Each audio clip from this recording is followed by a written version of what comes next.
اللهم أعنا على ذكرك وشكرك وحسن عبادتك. أعزائي المشاهدين، أهلا ومرحبا بكم. نتمنى لكم صوما مقبولا وإفطارا شهيا، ونذكركم بالاشتراك في القناة وتفعيل زر الجرس حتى تصلكم كافة العشارات.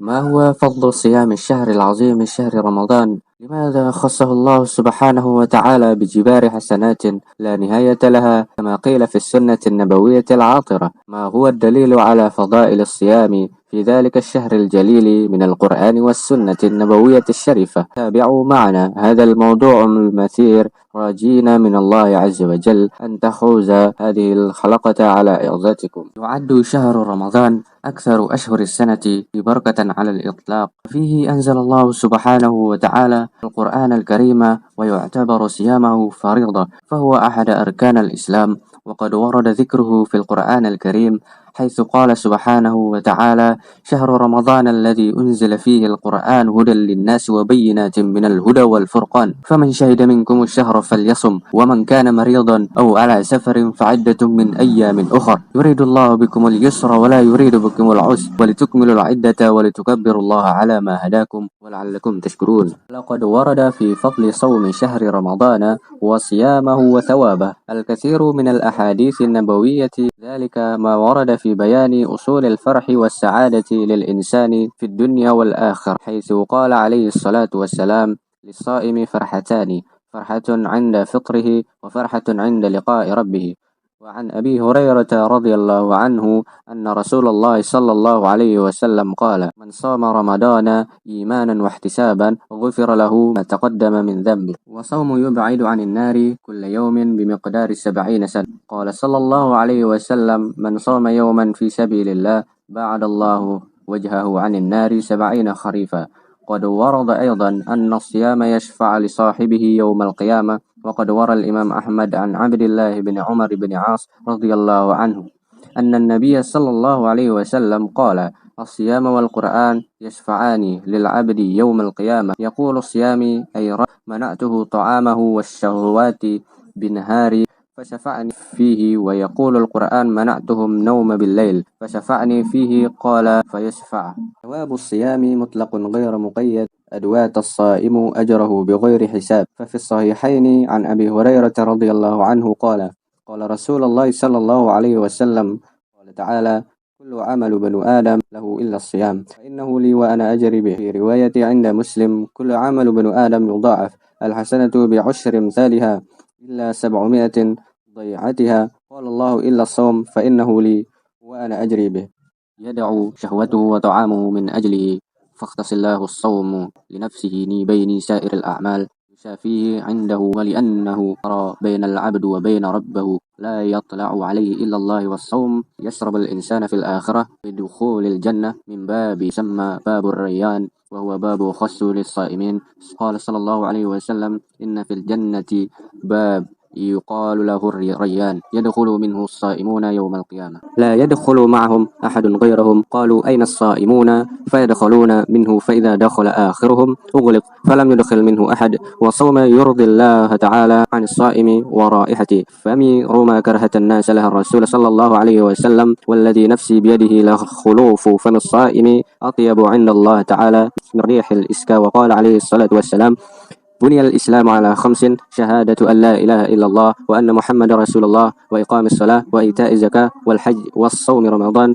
وصوم له ثواب وميزة على سير الأعمال. قال صلى الله عليه وسلم: كل عمل بنو آدم يضاعف، الحسنة بعشر أمثالها إلا 700 ضعف إلا الصيام فإنه لي وأنا أجري به. يدع شهوته وطعامه من أجلي. ولو جابر رضي الله عنه أن النبي صلى الله عليه وسلم قال: الصوم جنة يستجن بها العبد من النار. وقد رواه النسائي عن أبي أمامة رضي الله عنه وقال: يا رسول الله، مرني بامرين ينفعون الله بها. قال: عليك بالصيام فإنه لا مثل له. وفي الحديث المتفق عليه عن سهل بن سعد رضي الله عنه أن النبي صلى الله عليه وسلم قال: أن في الجنة باب يقال له الريان، يدخل منه الصائمون يوم القيامة لا يسكن أحد غيرهم. وقالوا: أين الصائمون؟ فيقومون: لا يدخل منه أحد غيرهم، فإذا دخلوا أغلق فلم يدخل منه أحد. وقد جاء في المتفق عليه من حديث أبي هريرة رضي الله عنه قوله عليه الصلاة والسلام: الصيام جنة إذا كان صوم أحدكم فلا يرفث ولا يسخب ولا يجعل والصيام موطن إجابة الدعاء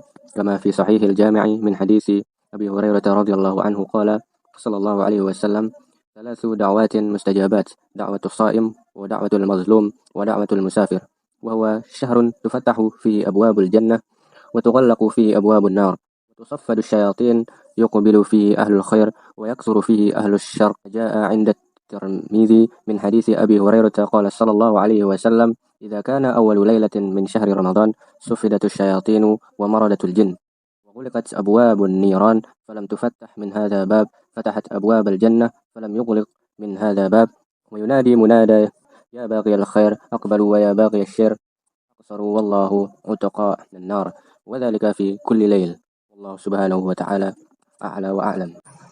Assalamualaikum warahmatullahi wabarakatuh. Selamat datang penonton yang terhormat. Kali ini kita akan membahas tentang Ramadan.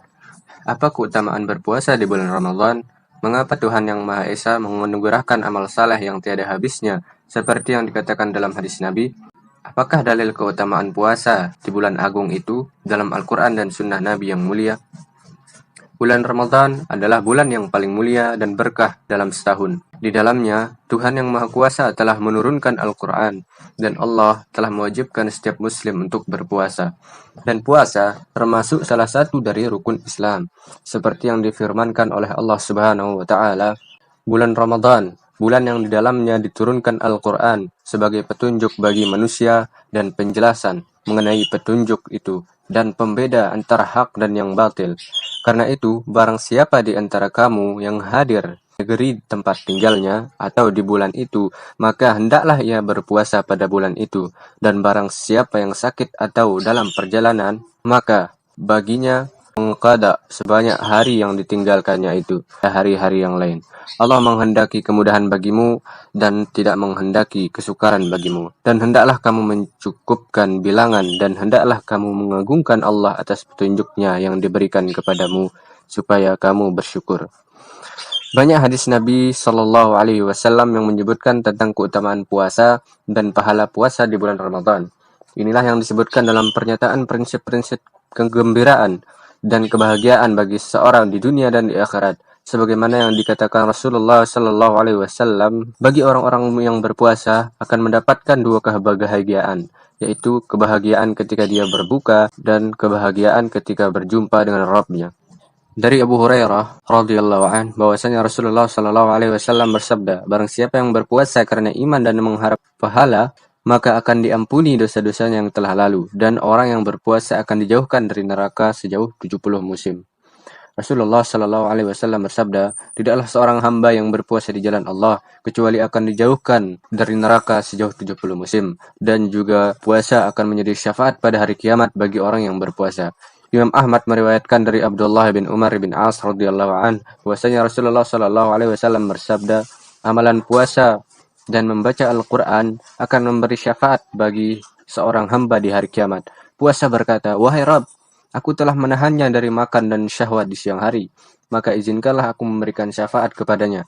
Dan Al-Quran berkata, aku menahannya dari tidur di waktu malam, maka izinkanlah aku memberi syafaat kepadanya. Maka keduanya pun diizinkan memberi syafaat. Pahala puasa adalah mutlak dan tidak terbatas pada orang yang berpuasa. Pahalanya tidak diperhitungkan. Dalam 2 sahih dari Abu Hurairah radhiyallahu an bahwasanya Rasulullah sallallahu alaihi wasallam bersabda, setiap amalan kebaikan yang dilakukan oleh manusia akan dilipat gandakan dengan 10 kebaikan yang semisal hingga 700 kali lipat. Allah Ta'ala berfirman, kecuali amalan puasa. Amalan puasa tersebut adalah untukku. Aku sendiri yang akan membalasnya, disebabkan dia telah meninggalkan syahwat dan makanan karenaku. Rasulullah Shallallahu Alaihi Wasallam bersabda, sungguhnya di surga ada pintu yang dinamakan Ar-Rayyan. Orang-orang yang berpuasa di hari kiamat masuk dari pintu itu. Tidak diperbolehkan seorang pun memasukinya selain mereka. Lalu dikatakan, di mana orang-orang yang berpuasa? Mereka pun bangkit. Tidak ada seorang pun yang masuk kecuali mereka. Ketika mereka telah masuk, pintunya ditutup dan tidak ada seorang pun yang masuk lagi. Rasulullah SAW bersabda, demi zat yang berkuasa atas nyawaku, sungguh bau mulut orang yang puasa itu lebih wangi menurut Allah daripada bau misik. Rasulullah SAW bersabda, Islam dibangun atas 5 perkara. bersaksi bahwa tidak ada yang berhak disembah melainkan Allah, dan bersaksi bahwa Muhammad adalah hamba dan utusan Allah, menunaikan salat, menunaikan zakat, menunaikan haji ke Baitullah, dan berpuasa di bulan Ramadan. Puasa memiliki pahala dan keuntungan selama menjalankan puasa. Rasulullah Shallallahu Alaihi Wasallam bersabda, setiap amalan kebaikan yang dilakukan oleh manusia akan dilipat gandakan dengan 10 kebaikan yang semisal, hingga 700 kali lipat. Allah Ta'ala berfirman, kecuali amalan puasa, amalan tersebut adalah untukku, aku sendiri yang akan membalasnya, disebabkan dia telah meninggalkan syahwat dan makanan karenaku. Dari Jabir radhiyallahu an, bahwasanya Rasulullah Shallallahu Alaihi Wasallam bersabda, puasa adalah perisai yang dapat melindungi seorang hamba dari siksa neraka. Diriwayatkan oleh Nasai dari Abu Umamah radhiyallahu an, dia berkata, aku berkata, wahai Rasulullah Shallallahu Alaihi Wasallam, perintahkan aku suatu amal. Beliau bersabda, hendaklah kamu berpuasa, karena dia tidak ada bandingannya. Aku berkata, wahai Rasulullah Shallallahu Alaihi Wasallam, perintahkan aku suatu amal. Beliau bersabda, hendaklah kamu berpuasa, karena ia tidak ada bandingannya. Dan pada hadis muttafaqun ilaih dari Sahal ibn Sa'ad radhiyallahu an, bahwasanya Rasulullah Shallallahu Alaihi Wasallam bersabda, sesungguhnya di surga ada 2 pintu yang dinamakan Ar-Rayyan. Orang-orang yang berpuasa di hari kiamat masuk dari pintu itu. Tidak diperbolehkan seorang pun memasukinya selain mereka. Lalu dikatakan, di mana orang-orang yang berpuasa? Mereka pun bangkit, tidak ada seorang pun yang masuk kecuali mereka. Ketika mereka telah masuk, pintunya ditutup dan tidak ada lagi yang satupun orang yang masuk. Muttafaqun ilaih. Hadis dari Abu Hurairah radhiyallahu an, bahwasanya Rasulullah Shallallahu Alaihi Wasallam bersabda, surga bagi kalian jika salah satu dari kalian berpuasa, maka janganlah berkata kotor, bertindak bodoh atau membuat-buat. Puasa adalah tempat diijabahnya doa. Hadis sahih dari Abu Hurairah radhiyallahu an, bahwasanya Rasulullah Shallallahu Alaihi Wasallam bersabda, 3 orang yang doanya mustajab.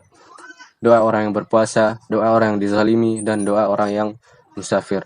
Bulan Ramadan adalah bulan di mana pintu surga dibuka dan ditutupnya pintu neraka dan syaitan dibelenggu. Sebagaimana hadis Tirmizi dari Abu Hurairah radhiyallahu anhu, Rasulullah Shallallahu Alaihi Wasallam bersabda, pada malam pertama bulan Ramadan, syaitan-syaitan dan jin-jin yang jahat dibelenggu, pintu-pintu neraka ditutup, tidak ada satupun pintu yang terbuka, dan pintu-pintu surga dibuka, tidak ada satupun pintu yang tertutup. Serta seorang penyeru menyeru, wahai yang mengharapkan kebaikan, bersegeralah. Wahai yang mengharapkan keburukan, berhentilah.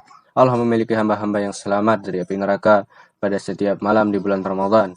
Wallahu ta'ala a'lam. إلى اللقاء. لا تنسى الإعجاب بالفيديو والاشتراك في القناة، وقم بتفعيل زر الجرس حتى يصلك آخر إصداراتنا.